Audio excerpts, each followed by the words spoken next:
የእድሜት ውስጣዬ የልጅነት ጌጤ ብራምባር አልቦዬ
በኢትዮጵያ የጎፈንድሚ ታሪክ ትልቁን ሪከርድ ነው የሰበረው። ለዚህ ብቻ ነው ከፍ ይበላል በረታው። ሁለቱን ለመናገር ወደ ግንኙነት ስራ ውስጥ እንዲገባ ያደረገ ተጨማሪ ምክንያት የማስተርስ ተማሪዎች ዘርሰ ዩኒቨርሲቲ ከኢፓቲ ጋር እንግዳ አድርገው ነበርና አንድ ተማሪ ምን ጠየቀኝ፣ ስም አለ ትልቅ ስም እና ይህ ስምህን ግን ለበጎ ተጠቅመበት ታውቃለህ? ከዚህ በላይ እንግዲህ የቻልኩትን ለማገዝ ሞክራለሁ፣ የመዝናኛ ፕሮግራም ስለሆነ ምናምን ብዬ ተናገርኩኝ ማለት ነው።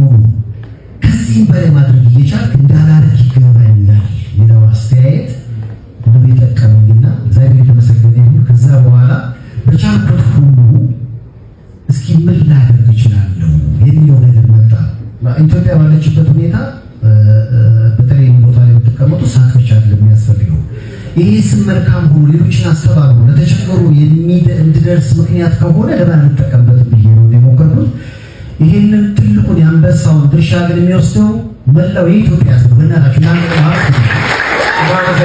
እንጂ አንድ ልጅ ጠጋልና የሆነ ዲቪዥን ኃላፊ ነው እና ሰይፉ ይፈልጋል ተብዬ ገብቼ አቤት ስለው በአንተ ኮትና ሱሪ ነው የተመረው።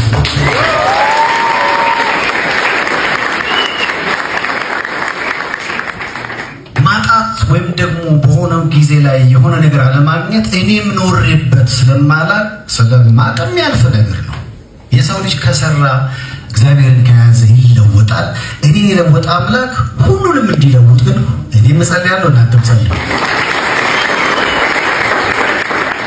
ወደዚህ ስመጣ ነው ባዶ እንዳይሆን አልኩና ላለፉት 25 ፕሮግራሞች የሰራሁባት እስኪ እንደሆነ አላውቅም። እስኪ ይዛችሁት ወደዚህ ጎበዞች ሰርፕራይዞች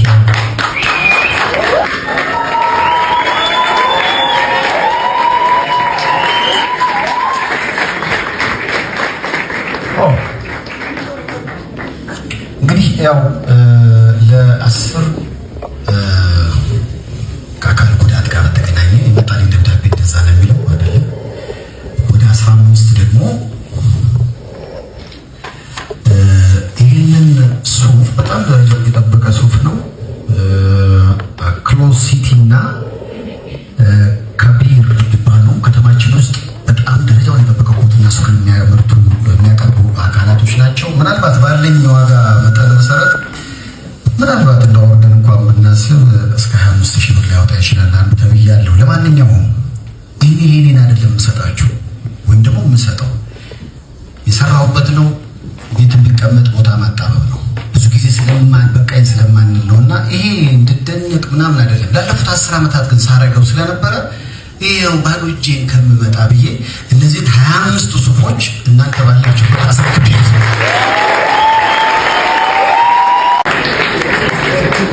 ለሳሊያን አክብሮት አለኝ። የአቅማቸውን ነው የሚሰሩት። ባለፈው ግን አንድ ሰዓሊ ስለሆነኝ መጣና የኔ አይደለም ብዬ ነው የመለስኩት። ጌጡ ተመስገን ነው ይመስላል። ለዚህ በእናታችሁ በጣም ደስ ይላል።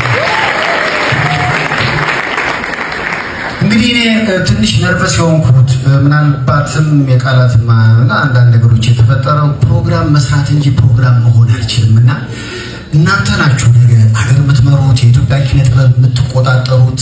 ስለዚህ እናንተ ስትጠሩት ማንም ሰው የመምጣት ውዴታ አይደለም ግዴታ አለበት።